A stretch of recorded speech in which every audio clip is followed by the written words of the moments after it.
Good morning, everyone. This is LM Juniper, and I'm here this beautiful morning to talk to you about how we end the audiobook. Now, it might not be morning when you listen to this, but as I'm recording, it's around 8 a.m., and it's a gorgeous, almost spring morning here in Sweden, although it's just February, so I shouldn't really hold my breath, but I think the sun is finally starting to peek out from the darkness that's been winter here in Sweden. Hope you're all doing well, and I'm excited to get started on this stretch goal. Now, if you're listening to this, obviously you backed the Kickstarter, and I hope you've been enjoying your rewards, whether it be the ebook, audiobook, deleted scenes, character cards, or the special and limited edition books. If you picked up the limited edition books, I hope you enjoy the little extra bits that I put in the packages. So How We End the audiobook has been out for a couple of months now. You probably had it a little bit longer as backers because it came out in late September, I want to say.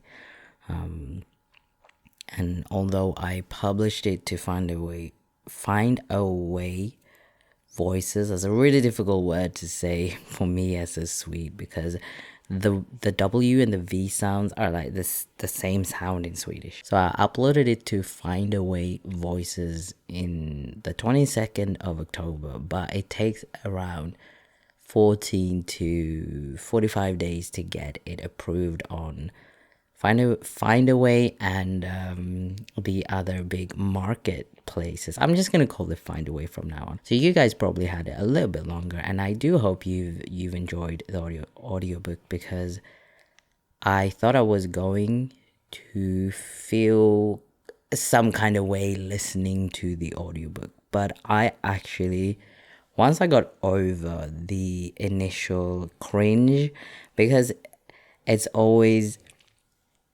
different hearing someone read what you wrote, especially when you write, not smart. I wouldn't say it's smart, but there are times, situations between Liv and Jake, or just internal dialogue for Jake, where he kind of fancies Liv a little bit, and so that felt a little bit embarrassing, because people read it, but you kind of don't think about it, and then someone reads it to you. And that's always a little bit different, but I got over it quite quickly, and I absolutely fell in love with both narrators. I think both Nathaniel and Savi did a fantastic job as Liv and Jake. Now, obviously, I went through two different narrators before I settled on Nathaniel and Liv. And it's no slight on the other narrators, which is that they weren't the perfect fit for this project, because although they were good narrators, one of them was, like, the original Jake was an American, and although the Americans are really sometimes good at doing BBC English, I find that often they struggle with other accents like Yorkshire, Leeds, Irish, and those are difficult even for UK people. My wife is British, so she picks up on it real quick and fast. Now, I know that they do an American accent, and I asked my American friends, who were kind of like beta listeners, to, like, if it is terrible, you need to tell me, because I don't want to have like that book where someone goes, oh god, why do they sound like a completely different nationality when they're supposed to be American. Luckily, I got the stamp of approval, both of them, and we went ahead and recorded. But I found Savvy really late into the game. I was originally settling for another female narrator, but it didn't feel 100% right. There was something that was kind of not clicking, and I think it was because that narrator is really good for, think, historical romance or Regency romance books. But that's not what How We End is, obviously. So I needed someone who could do suspense, but also do that, be like a pendulum between snarky and vulnerable, and really be able to personify that growth that Liv goes through in How We End. And I think that Savvy absolutely nailed it. As for Jake, the minute I found Nathaniel, I just knew this is it, because I wanted that kind of deepish voice, but very chill and laid back and confident. Nathaniel had a sample where I think he just uses kind of his normal-ish voice, but I heard it and it was brilliant. I thought, that's my Jake. I need to get a hold of this guy. I need him to do this. Luckily, he was available. And the same for Savvy. I think I contacted her when it was like 2 weeks left of the funding. I got really nervous because, first of all, we were very far away from our goal. And the way that Kickstarter works is that if you don't fund all of what you, like your entire goal, you don't get funded. Even though, like, let's say you got 95% funded, you still don't get a successful campaign. And I think that is good, because otherwise you're stuck with having promised something to people, but you don't actually have the funds to do it. So I was very glad when the project got funded. And so I was very excited to hear the final product when it was, finally done. I thought, I loved it. Like I said, I didn't think I would be able to bear listening to it, but it got me really inspired to finish the sequel also, which I'm still working on. It's getting there. The way my brain works apparently is I can't plot too much, because then I just get stuck. So I have to kind of plot very loosely and be ready for anything to happen. Like, I know a lot of traditionally published authors in particular will say, if your characters run the story, you haven't plotted properly. And that's true, because it's not true. I plot, but I do what's called discovery writing. I've learned on TikTok. It's basically when you write and whatever happens. Like, you may have an outline, you might not have an outline, but you just write what happens in the moment. And I find when I do that kind of writing, I do my best kind of writing. So I've been kind of blocking myself by trying to stick to a plot line instead of just going with the flow. So that's where I'm at now with the sequel. It's doing actually really well. I'm excited to be writing it again, and we're nearing the end of it. So I'm hoping to have the final first draft done maybe at the end of this month, February. Who knows? I'm plodding along with it, having a good time.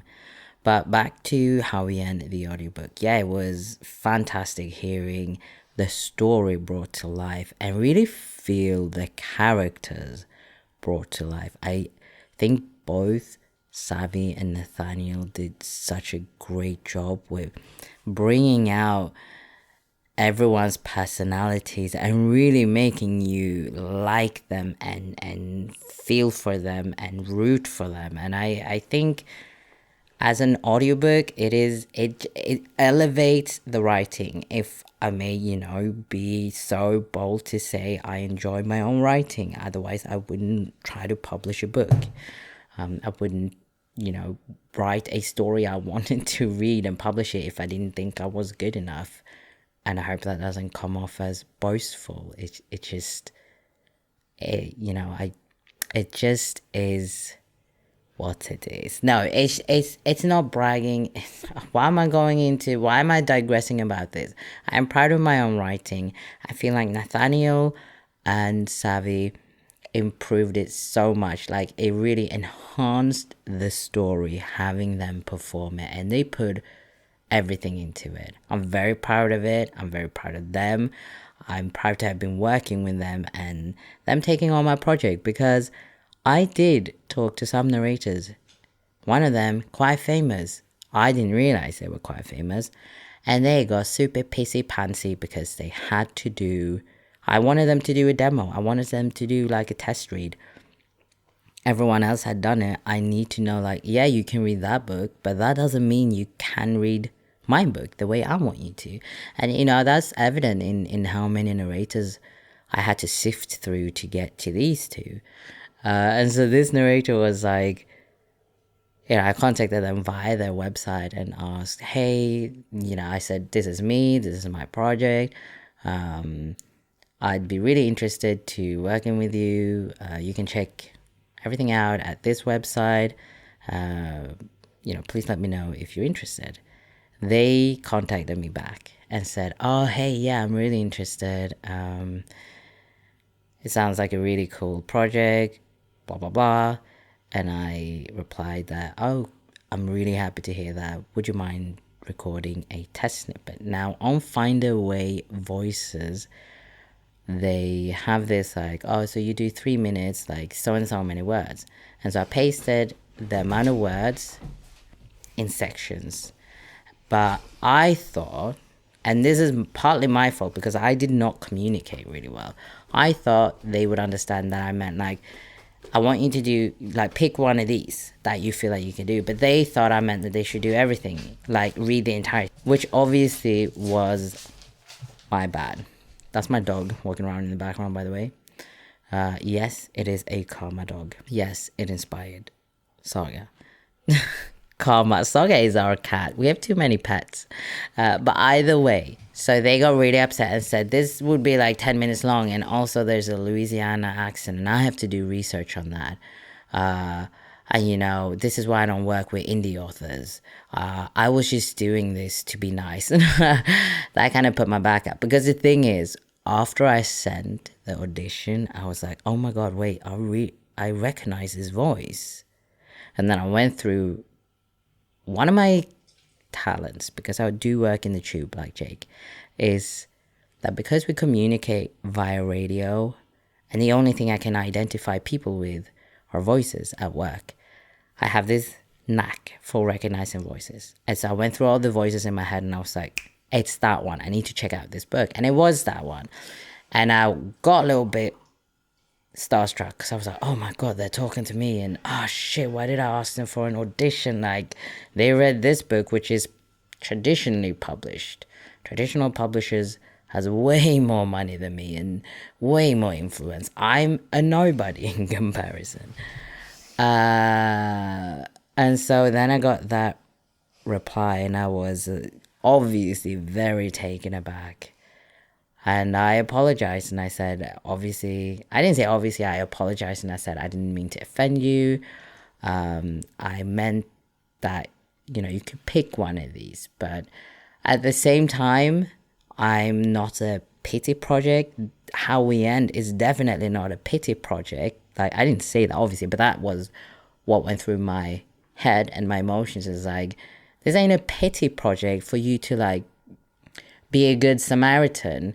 I want you to do it because you're actually interested in it, not because, oh, I don't usually do indie books, but I was trying to be nice. Okay. Yeah, that's a no thanks for me. It was like not the nicest interaction I've had from someone because they came off so incredibly aggressive. But I apologize. I said, obviously, I'm sorry. I didn't mean to offend. And I completely understand. Did not mean to send you a sample, you know, ask for a sample that was like 10 minutes long. But yeah, wish you all the best. And then they replied with like, oh, well, also, like, I don't know who I'm going to be working with. I don't know what the funding situation is, like what the finance situation is. And I'd explained that it was a Kickstarter. So they were fully aware that it was a Kickstarter. And they were all like, well, you know, to do an audiobook, you have to have funding in place before you start reaching out to narrators. Yeah. So that was great. And I'm really, you know, that just made me feel like I do not want to work with you. This is not a person I want to work with. If they like fly off the handle because there was a miscommunication, I enjoy your narrating on that book, thought it was great, but no, thanks. Do not want to work with this. And so I was very nervous contacting Savvy after that, because I was really, really nervous about doing it wrong again and, miscommunication or whatever. But Savvy was a star. She's an actual gem. Same with Nathaniel. He's the one who put all the files together, leveled all the sounds, made the book sound so incredibly professional. I would work with him on 1,000 projects if I could, because he's so professional. He's so helpful. I had a bit of issue uploading the files, and it didn't even take him. I was really nervous because all the files were in 128 kbps or something like that, and for them to be approved, they have to be 192. And I thought, oh my god, I did not specify this. I didn't say that. And I went into a tailspin of like, am I gonna have to ask them to re-record everything and pay double? Because that's what my brain does to me. And he just instantly went, no, that's cool, let me convert it, don't worry, it's just fine. I had it within a couple of hours. Absolutely amazing, both him and Savvy. And working with people who you can communicate with when there is an issue and they don't treat you like a piece of shit, is worth anything. And I have to say that about Frankie, who was going to be Savvy, no, who was going to be Liv to begin with. So incredibly professional. Like, if I write a historical romance, a Regency romance, like, she's the narrator for it, because she's so professional. She sent me a whole welcoming manual, like, this is what's gonna happen now. She went through the manuscript to see, and she even pointed out some errors I had. So I was super grateful. Like, having worked with those three, I mean, I couldn't work with someone who was like that other person, because it's just, not how you wanna work. And then obviously after I apologized and said, okay, thanks, bye, I think maybe they realized they'd come off a little bit strong, and maybe that it was written down, because then they send an apology mail like, oh yeah, I'm sorry I came off strong, but this and this and this. But I feel like it wasn't a genuine apology. It wasn't a damage control apology. But either way, that is one of the bad experience I had creating this book, which is outweighed by far by all the good experiences, by all the fantastic narrators. One of the hardest thing being an indie author is you have to do everything yourself. You have to fund everything yourself.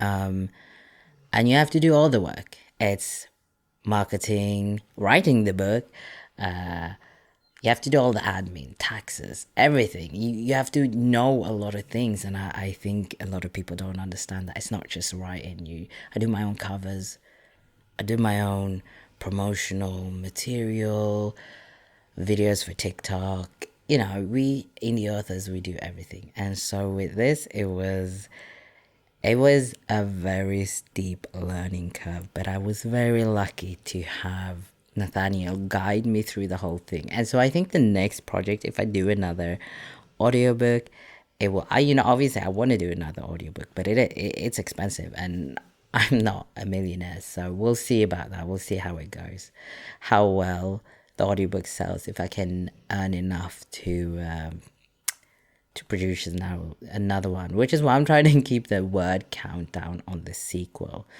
until I'm like well established and have a big enough reader base. I think I'm gonna have to keep my books a little bit shorter, so it'll be a little bit easier to turn them into audiobooks. My next project is probably going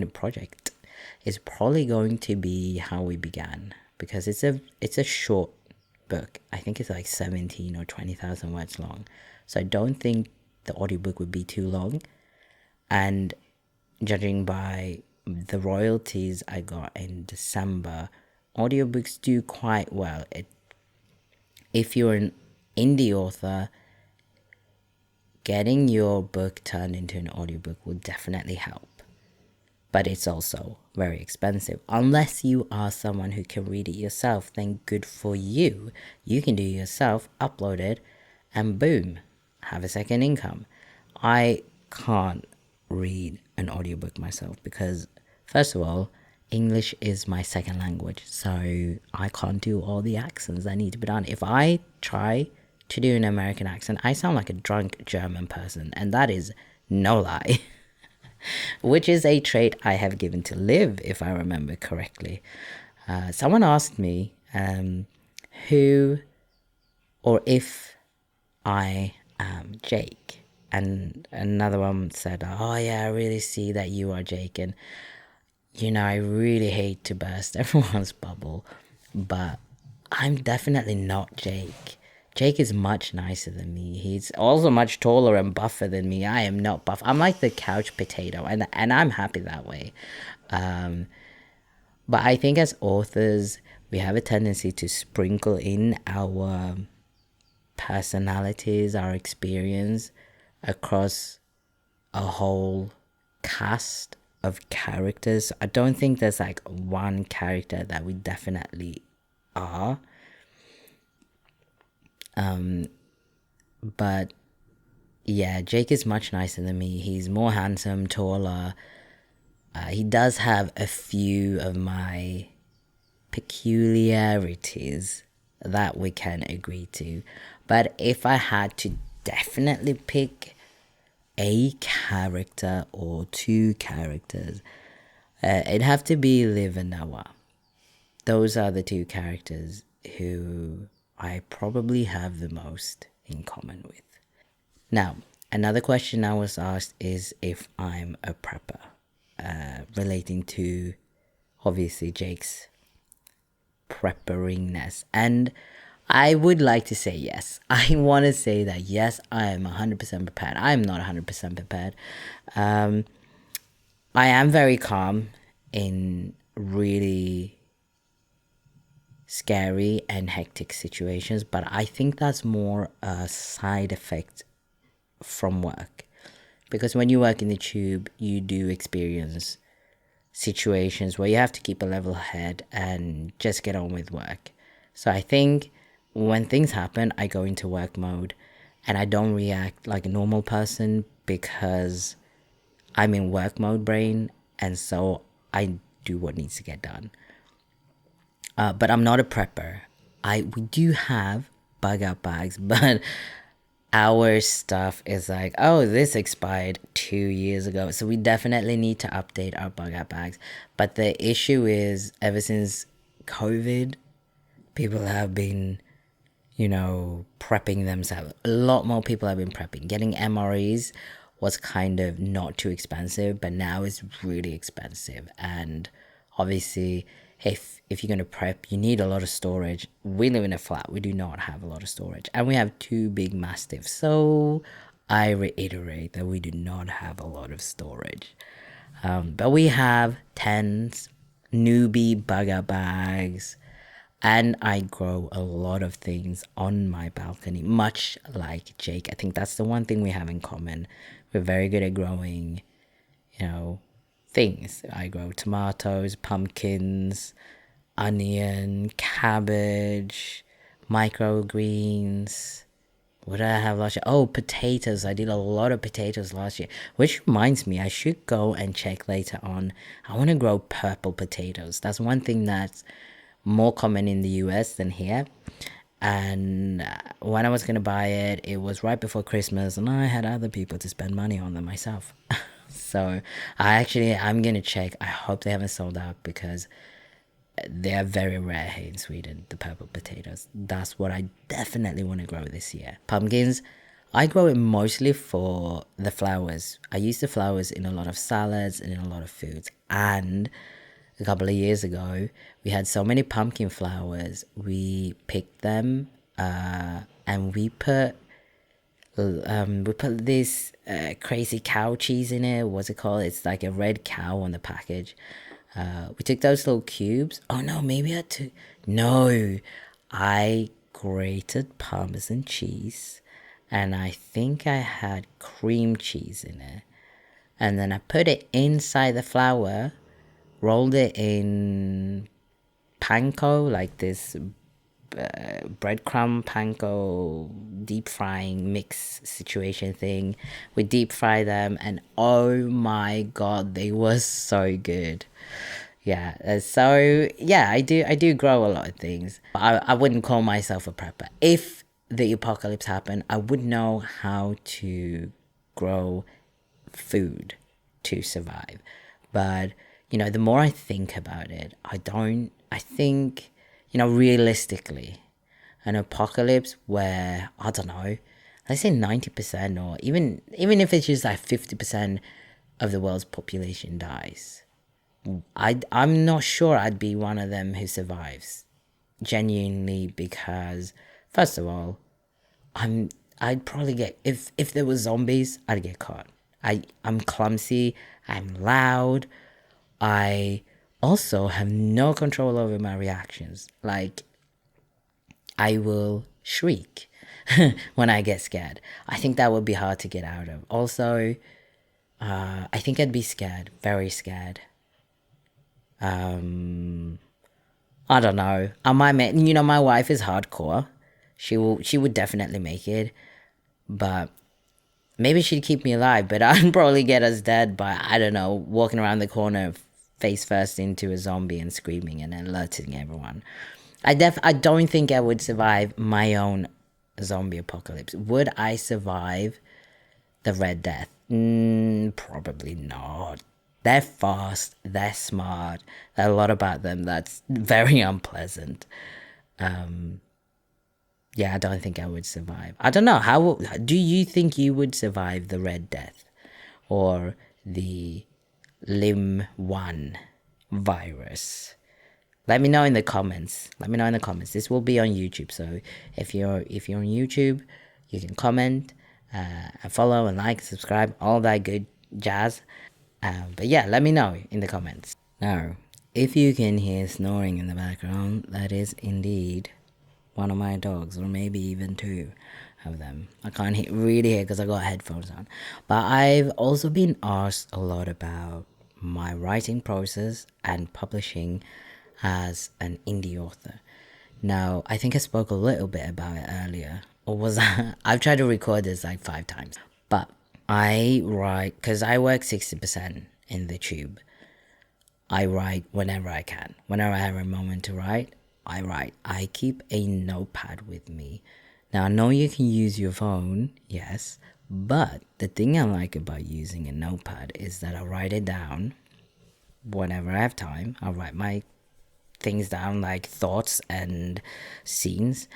But then when I have to type it up, it's almost like a second draft. Not really a second draft, but it's like a first draft kind of situation, because I have to read it again, I have to decipher my own writing, I have to put it out, and then I will like type whatever I wrote with a few adjustments. Maybe I'll be like, oh, that word doesn't fit there, or actually I might want to add this. So in terms of that, I feel like it's really good because it gives you that, how they always say that once you write something, you should step away from your first draft for 3 weeks. Some people say even a year. I'm not going to do that.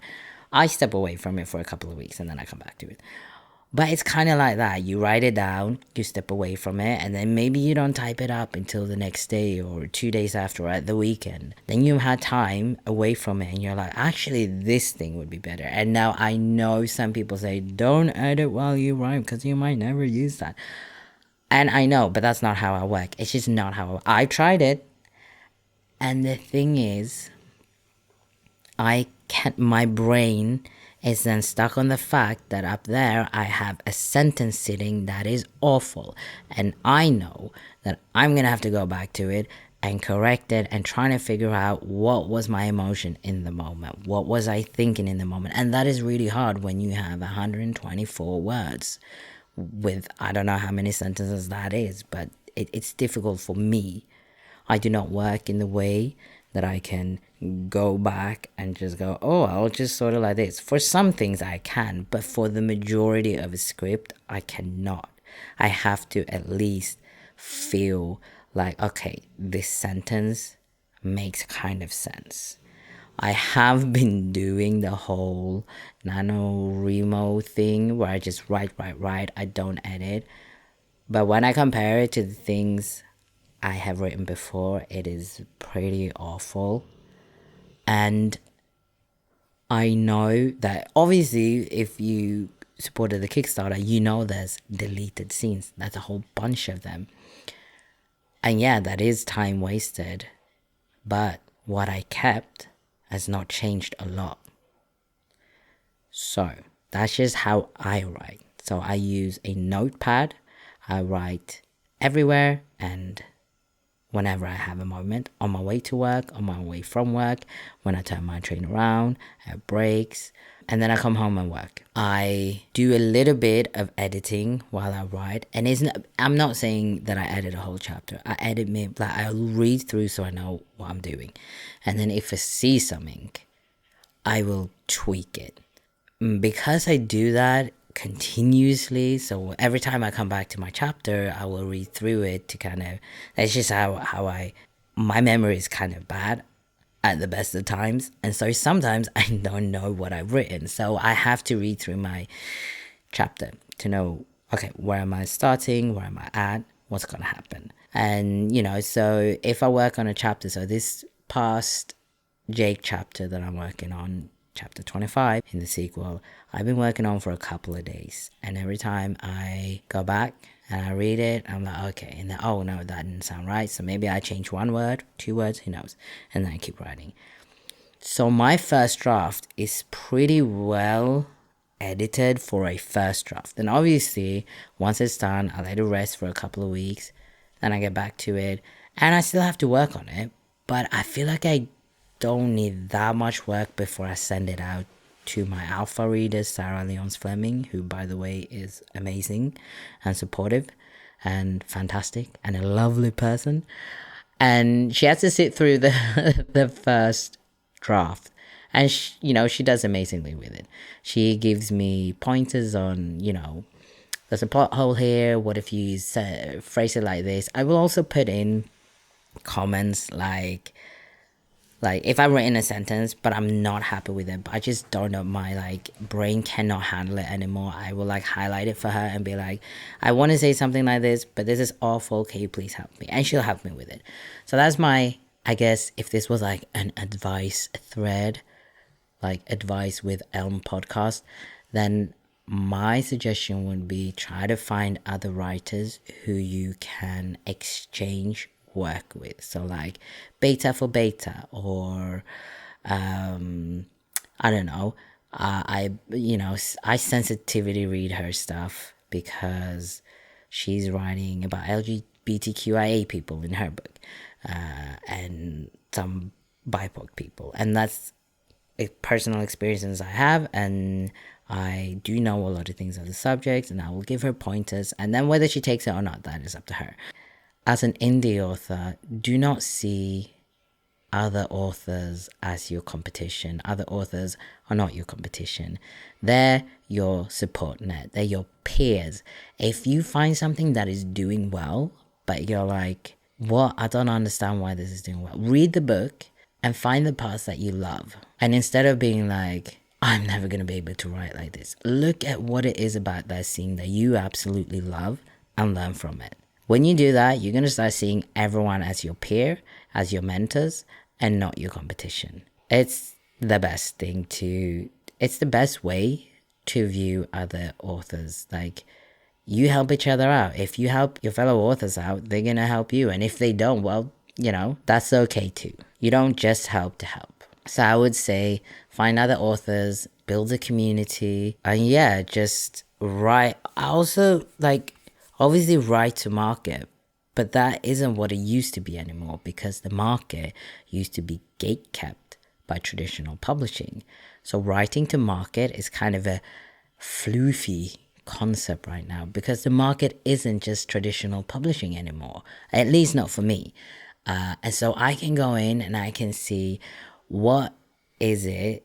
And so I started out as a fan fiction writer, and so I can go in and check like what in fan fiction writing is it that I love. I would say before you write to market, make sure you write something you love, you absolutely love, and feel like I need more of this.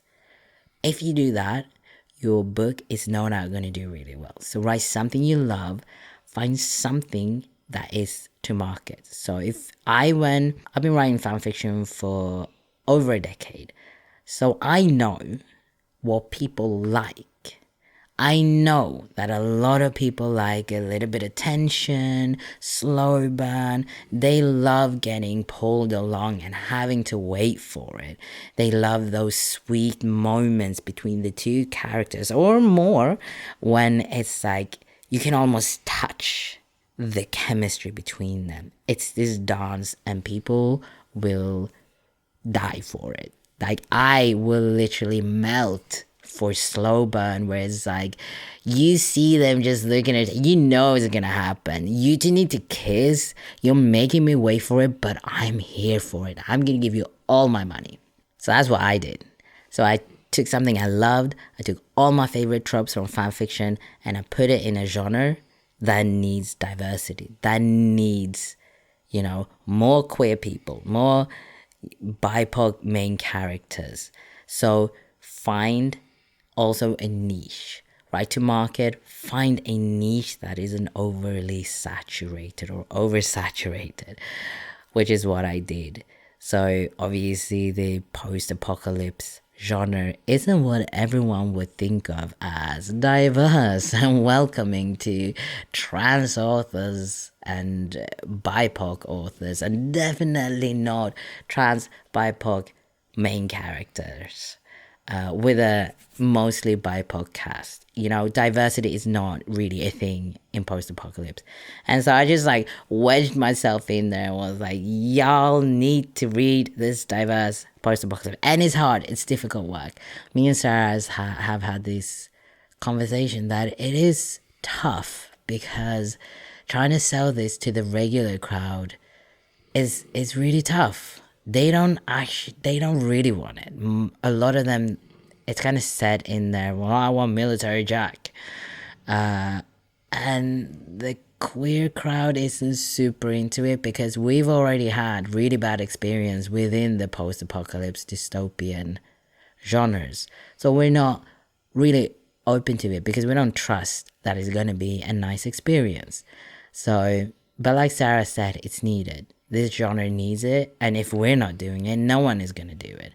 And even though it is lonely at times, every time someone says that they love my book because they can, for the first time, relate to the characters without having to do that mental gap jump where we have to bridge the gap between, being a BIPOC queer or other minority person that has to kind of find some way to relate to the neurotypical white hetero cis main character.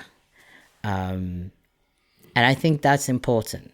I think it's really important with representation. I think it's really important that we get to see ourselves in media, not just by having to do all the work ourselves, but by actually having characters that look like us, that have the same experiences as ours or similar experiences as us, because they look like us or are a minority like us. And also because we do have fantastic lives as well. It's not just the struggle stories.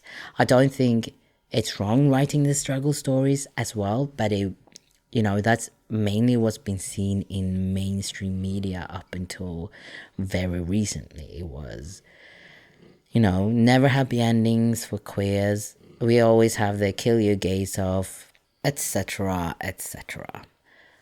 But I digress. This got me into a ramble. But that's pretty much why I also wrote How We End, is because there just isn't enough representation in this genre. So, if you love this genre and you love representation, diversity, and you want to write, I think you should come in. You should join the club. You should come and join me and Sarah to try and bring in more representation within this genre, because it is sorely needed and it's a fun genre to write in. I mean, think of Last of Us. What a wonderful game. Think of, Back for Blood, Left for Dead, Days Gone, Walking Dead. There are so many good zombie, post-apocalypse TV shows and movies and games and books that it's a fun genre to write in and to get inspired in. So yeah, if you aspire I can't say that word. If you are an aspiring writer that love this genre, fucking come in and join us. We need the company. And with that said, I don't know that I could ramble on for much more with that. With anyone still listening. So if you got this far, I'm really grateful for everything. Thank you so much for the support. This book would not have happened without you. I couldn't be more grateful that you have helped this dream become a reality, because it's not just for me, it's for all the minorities, the brown kids, the queer kids out there that needs representation and needs to see that they too can actually star in a book or in a movie. We all need that. And you made it happen. You helped this become a reality. And for that, I can never thank you enough. And I will always be grateful. Until next time, love, peace, and I should go.